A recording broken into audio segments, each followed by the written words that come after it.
Bonjour, bienvenue sur Browsing Safety, notre chronique sur la cybersécurité et la protection des données. Je suis actuellement avec Olivier Rossignol, le responsable communication du contrôleur européen de la protection des données, et nous allons parler des droits des citoyens européens dans le cadre du RGPD. Bonjour Olivier. Bonjour Jules et bienvenue. Merci. Première question, que signifie le consentement ? Alors, le consentement est un principe très important dans le cadre de la protection des données. Oui. C'est une des 6 bases légales, un traitement des données licites.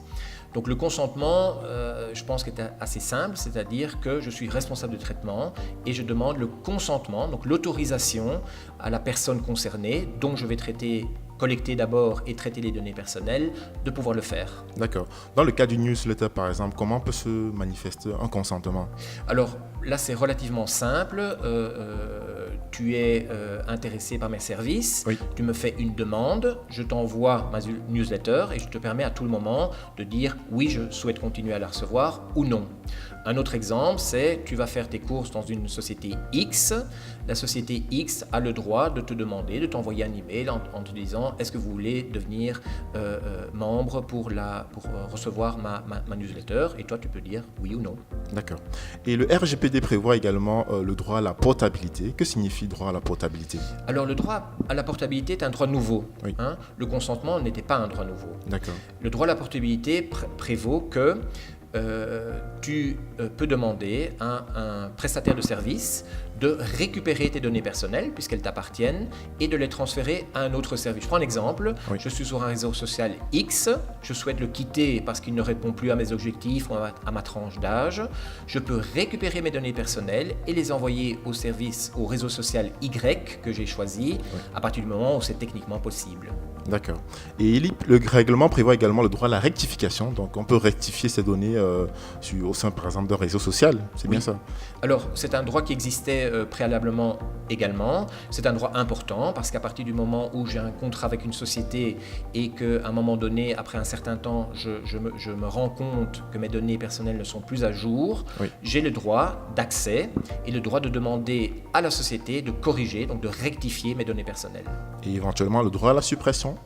Alors éventuellement le droit à la suppression, le cas précis c'est qu'un contrat est terminé, oui. Donc il n'y a plus aucune raison que la société conserve mes données personnelles, j'ai le droit à demander qu'elles soient supprimées. D'accord. Un autre droit qu'on parle beaucoup dans l'actualité, c'est le droit à l'oubli. Oui. Que signifie le droit à l'oubli ? Alors le droit à l'oubli, on en a beaucoup parlé dans le cadre du RGPD. Oui. Je pense à bon escient et à mauvais escient. Oui. À mauvais escient, pourquoi ? Parce que ce n'est pas un droit nouveau, il existait déjà, c'est un droit à la suppression en fait. Oui.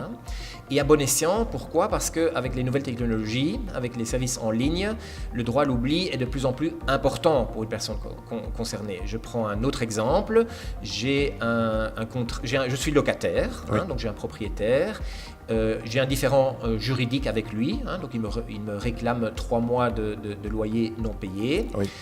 C'est indiqué sur un moteur de recherche par exemple, que je ne citerai pas. Oui. Je gagne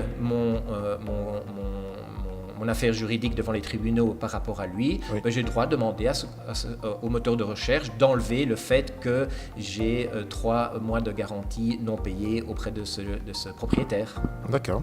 Donc pour terminer, le règlement général sur la protection des données garantit en fait beaucoup plus de sécurité pour les citoyens résidents européens. Tout à fait. Je pense que c'est dans cet esprit-là oui. que le législateur européen a procédé à la mise en place de ce texte. Okay. Merci beaucoup. Je t'en prie.